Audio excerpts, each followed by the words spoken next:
আসসালামু আলাইকুম। এখন প্রায় সন্ধ্যা। আমি সন্ধ্যার দিকে পাখিদের পানি ফেলানোর জন্য চলে আসছি। এখন যেহেতু হালকা হালকা শীত, তারপরেও আমি পানি ফালাই দিই। রাতের বেলা পানি রাখি না, কারণ অনেক বেশি ঠান্ডা হয়ে যায় পানিগুলা। সকালে উঠে পাখি যদি ওই পানিটা খায় তাহলে অসুস্থ হয়ে যেতে পারে। আমি সাবধানের জন্য পানিটা ফেলে দেই। দেখেন, পানি খেয়ে কিন্তু অর্ধেক করেছে।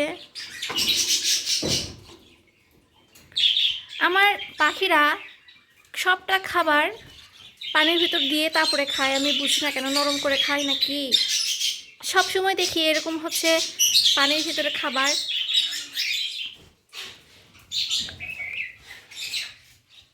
আমি তো বুঝতেছি না, আমি তো বুঝিও না যে কী জন্য এরকম করে খাই।